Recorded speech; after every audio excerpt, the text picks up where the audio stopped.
Hello everyone, this is Nirmala Thurve. Today we will study performance testing. So I'm using PPT which is made by Apurva Belsare. She's my student and she prepared very good quality of PPT. So I just using same PPT. So in this PPT, in this lecture we will cover up what is performance testing, attribute of performance testing process, types of performance testing, and primary use of performance testing. So see the definition of what is performance testing. Performance testing is the process by which software is tested to determine the current system performance. This process aims to gather information about current performance, but place place no value judgment on the findings.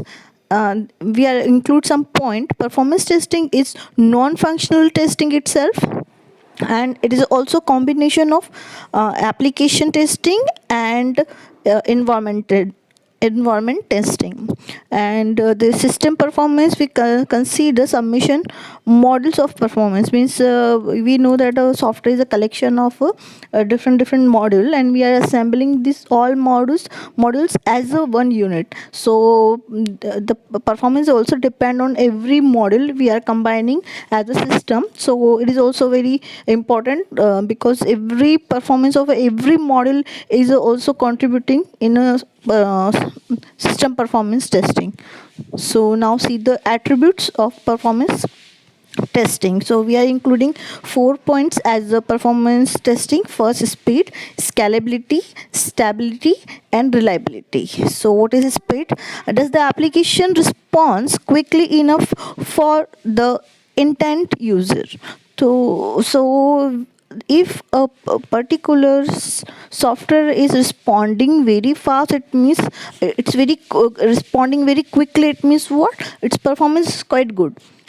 Scalability means will the application handle the expected user load and beyond their limit, aka capacity. Means sorry, means whenever we are creating a system and we are launching it, and there's a multiple user come to use the particular software, that time the ability to handle all number of users, it is also one kind of it is a scalability, and it's include in a performance testing.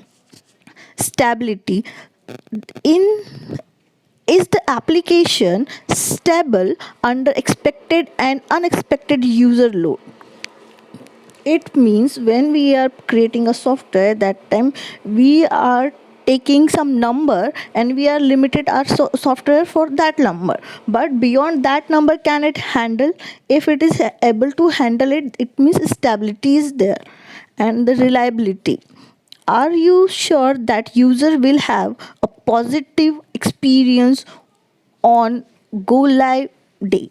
It means when we are deploy the software, that time we have to be sure about our system is a really reliable and it will acceptable by the user in positive way. So that when this all 4 points we consider as a performance testing. First one is speed, second is scalability, then stability and reliability. So if you have this all attribute in your software, it means our performance testing is good.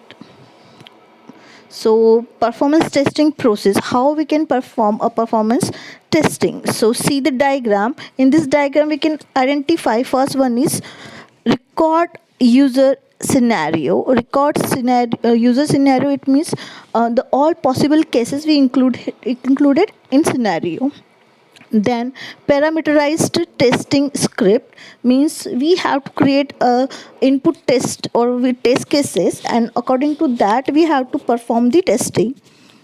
Group user scenario, there is a we consider there is a different category of group users. We have to group it and provide some scenario, and then we have to pass the particular testing cases.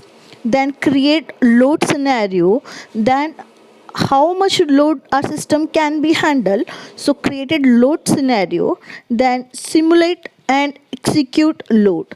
The particular load can be handled by the particular software or not. So for testing that load capacity or scalability, we are doing the execution.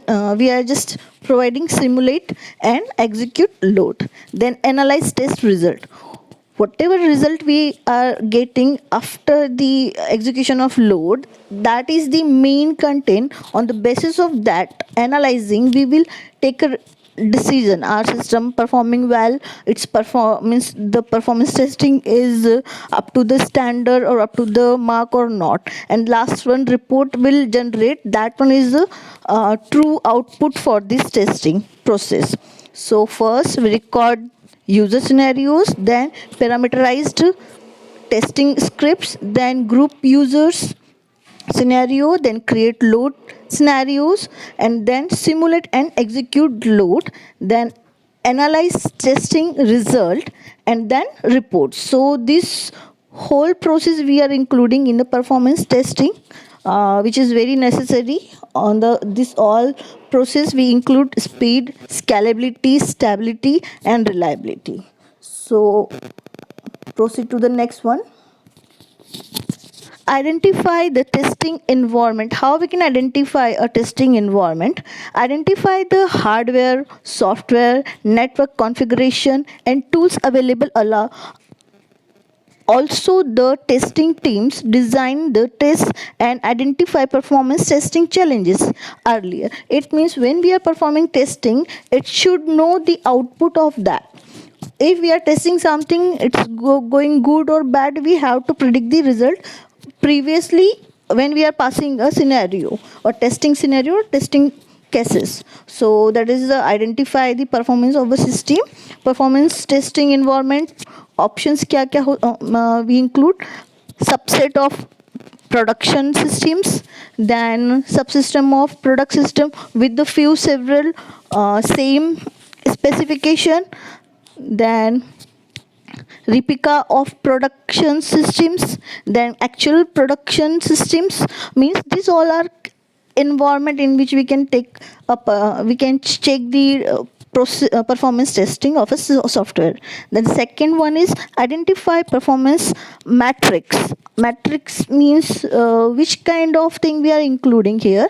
In addition to identify matrix such as response time, means our system responding very quickly or not, this is the one kind of matrix. Then throughput. What is throughput? The performance, or we can say we are getting the output per unit of time, that one is the throughput. On the basis of that, that one is the main matrix to identify the performance of a system. Then constraints means what limitation we are adding in a system. Then identify what are the success criteria for performing testing.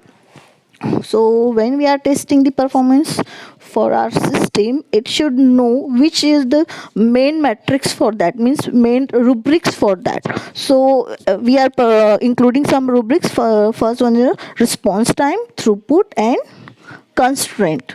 So this one is the second point for the identify the testing environment. Then the third one is plan and design performance tests. So when we plan something, we are designing something, so first we have to plan something and then we have to design the particular thing. So here also we are plan for the test cases and then design the performance test cases and then identify the performance of a system. So see, identify performance test scenarios that take into account user availability, test data, and gather metrics and the target matrix, which will create one or more models. So this kind of thing we are performing here. So next point is configure the test environment. We have to create the test environment, implement your test designs, develop the test cases, then execute tests. So after that we have to execute also, because we have planned something and we design something. So after the execution we can identify it's working properly or not, and then analyze, report, and retest.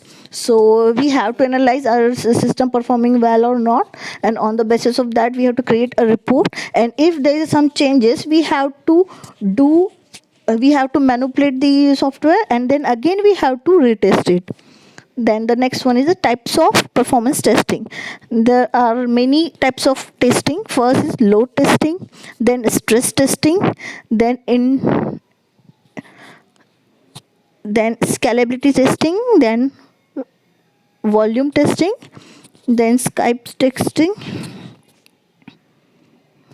Performance testing tools. Which kind of tools nowadays available in a market for performance testing? So web load is a one kind of tool which is we are using nowadays. Then load ninja, then master meter, and then load viewer, then load UING pro, then Apache JMeter, then load runner, then Upwens. So these all kind of tools we are using.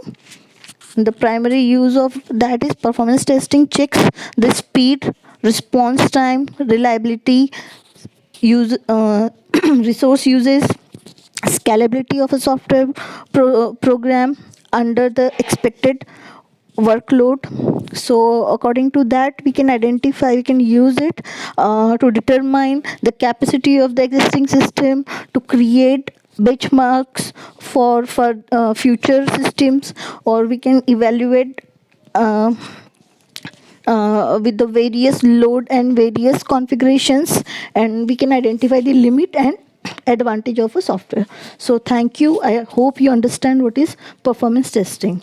Thank you.